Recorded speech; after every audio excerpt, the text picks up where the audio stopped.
Benvolguts al canal Increïbles, xulos i meravellosos llibres de la Yosemit. Hola, em dic Yosemit i tinc 10 anys. Ara us presentaré un llibre que l'ha fet la Rocío Bonilla. A mi aquest llibre m'ha agradat molt i es titula Avis, piranyes i altres històries. Aquest llibre va molt bé per als avis que tenen nets perquè visquin també aquestes aventures. Aquest llibre va molt bé pels avis que tenen nets i que volen viure aquestes aventures que viuen en el llibre. A mi aquest llibre m'ha agradat molt per les aventures que té, les il·lustracions que té i les aventures que viu a l'avi quan era petit. I la part que més m'ha agradat del llibre és quan tenen que escapar de les 1000 piranyes. Ara ja us he fet un spoiler del llibre, però per aquí ja surt en la portada.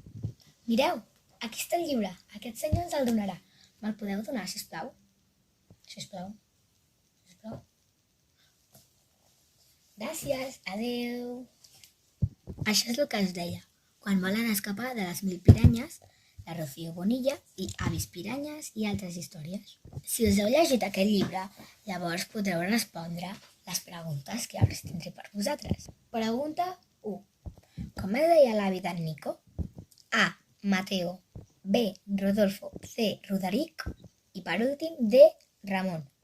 Això només ho sabeu vosaltres. Pregunta 2. Què feia la padrina de l'avi abans de dormir? A. Els rentava la roba. B. Els secava la roba. C. No els hi feia res.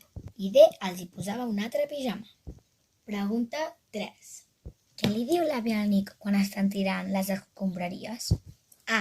Que la ferida que té a la cintura li va fer un tigre quan ell era explorador. B. Que la ferida que té a la cintura li va fer un lleó. C. Que la ferida que té a la cintura li va fer un tauró. D. No li va dir res. Pregunta 4. Quin és el moment preferit de la setmana de Nico? A. Fer els deures. B. Anar a buscar el periòdic. C. Anar a menjar a la casa de la seva amiga Rita a menjar xurros.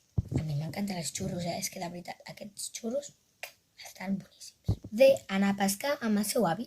Si heu respost totes les preguntes B, enhorabona. Sí que heu llegit molt bé el llibre.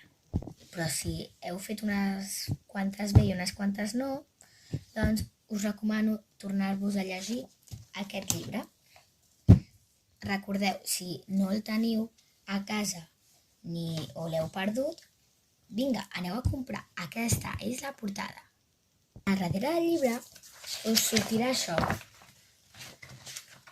Els millors moments amb els meus avis i àvies. Aquí hi ha les fotos.